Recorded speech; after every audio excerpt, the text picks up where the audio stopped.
Guys, magandang araw. Nandito tayo ngayon para bumoto. Bilang isang member ng TODA, kailangan din natin itong gawin para maging tayo kapakipakinabang. Oh yes! Shoutout muna natin yung ating mga kandidato. Vote wisely!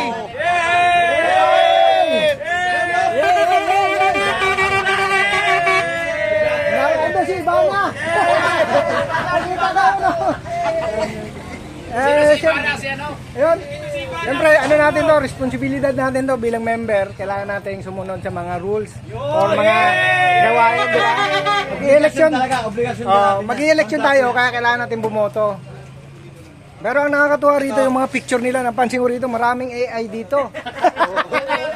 Ay, ang daming AI dito, parang hindi totoong tao to.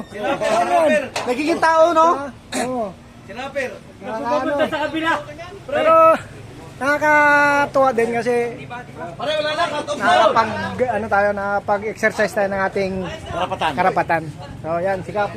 Matakbo bilang presidente ulit ng TODA. Siyempre po! Presentan, kapitan natin. Si Vice, ito, incumbent Vice Mayor. Ayan, may bahay niya si Ate Gina. Siyempre, pasyado. Siyempre.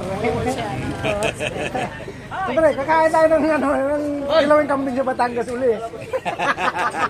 Kung Batangas na, pre. Basta. Ito, kumpare kong... Sekretary natin. Dating sekretary.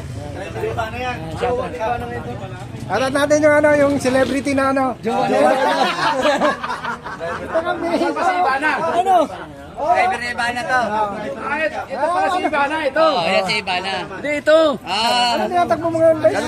Vice pa rin. Ang dami yung Vice, ha? Pito. Alam niyo, dapat hindi na ako bumoto eh. Bakit? Nasasaktan lang ako eh. Bakit nga? Hindi ko alam kung sino pipiliin ko. Eh di yung gwapo yung piliin mo. Ang dami yung president, ang dami vice president, ang dami. Puro ano. Ano? Boycott na lang ako. Kung sino ang gusto mo, wala naman ano yun. Hindi, lahat na gusto eh. Kung sino ang gusto, Hindi ko nga dito alam sa kumpare ko kung sino pipiliin niya. Apat kami. Sino? Kung sino mga kulaban? Si RJ, saka si... basta bumuto ka kung sino ang nasa puso mo. Joey. Sino yung nagtatrabaho, hindi nasa puso, di Eh, ba? kahit naman hindi na trabaho, kung nasa puso mo eh. Ayan, sabi ni incumbent vice, trabaho daw ito. Trabaho din to. Idagol ba tumakbo din? Eh, Sa sekretary naman, alam na pare ipo yan kung sino kung anong trabaho talaga ng sekretary. Naging nila, madali lang yung naging sekretary din ako nung for a while. Siguro mga 7 months bago ako mag-resign. Trabaho nandyan sa Mahirap talaga yan. Kasi parang ano to, pero business. Daming pipilian natin. Proceed tayo. Proceed tayo sa looban. Itlog na pula, saan ka punta? Sige.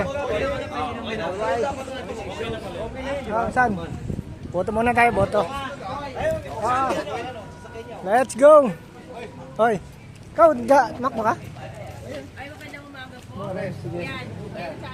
Okay. Sige. Saan ba to? Wala binto. Sarado na yata. Tapos na ba?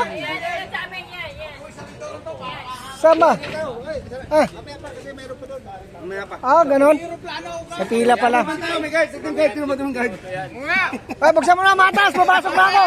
Ito yung officer in charge. Ikaw papantagan. Shoutout mo muna yung mga... Yung lang daw to, asawa ko sa loob. Grabe higpit lang. Grabe higpit ng eleksyon niyo na. Talagang... Bati pang Hindi, security guard talaga yung profession yan. Tingnan mo naman. Talagang trabaho niya. Shoutout mo muna matas yung mga mga kasama natin hindi pa naboto. Bilis. Panawagan mo muna.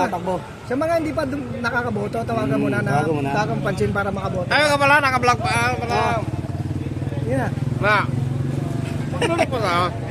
May laman tambuhan. Candidate, sabi mo yung mga hindi pa nakaboto, maglalas 2 minutes. yung mga hindi pa nakaboto, hanggang alas 2 lang tayo Pag wala na. Patay, sarado na. Sarado na. Cut off na alas 2. Cut off na alas 2. Ayan, pinatunayan niya na yung pagiging dating security niya. Tingnan mo naman, bantay sarado yung gate. Bawal. Talo pa Comelec dito Ang laking tao ng bantay. Tayo labas pa pag 5 buwan pa katol dyan. Ha? 5 buwan pa. Alright guys. Mukhang masaya tong eleksyon na to. Ang daming daming butante.